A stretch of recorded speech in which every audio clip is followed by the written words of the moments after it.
sy mifanaja fa tsara ny malagasy mifandefitra sy mifanaja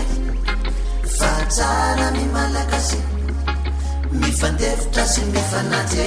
tovarina miady anao isan'andro laviso fanosona nefa to ambanimbany foana tsy mijery ny afa fa ny ao aposy ny ano ataony ola araba ameane efa very atrindela atlay fiavanana aizaho ny fahine tovery anoany very daole ny kolotsaina fahy falefaly sony naino toanale mbana azo fatefatena ondra malagasy nefa miankina tanteraka fa mbola tsisy basy ny zavatra atao tsy misy tavaboka afo fa miankina daolo amin'ny vahiny aloha voleva tena sany nama voleva tena sany namie voleva tena sany nama voleva tena sany namie aiza misy atsika zao ry malagasy aiza ny rayay na iray vatsy le fiavanantsika taloha nandeha nagnaya tokoa andao apoditsika fagatao kitoatoa na misy ty fivoara ty fomban-draza tsy tokony aria le kanto malagasy raiky nanjavinanaia amitsika gasy ty fanay ro maha olo fady amitsika riany ty mamono olo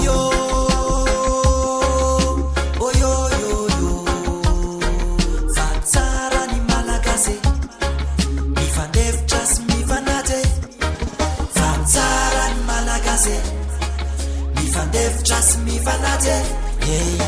fagasy nganay malagasy mlay madagasikara io le roa tandrazanay ndre maro mahantsy atiao ka maro piteniteny taionatena koa le roa fagnan'olotsy omene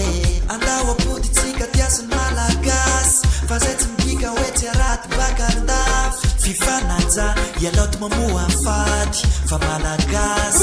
malagasy very daole ny kolotsaina fahy falefaly sony naino toanale basa azo fatefatena ondra malagasy nefa miankina tanteraka fa mbola tsisy basy ny zavatra atao tsy misy tavaboka afo fa miankina daolo amin'ny vahiny aloha voleva tena sany nama voleva tena sany name voleva tena sany nama voleva tena sany name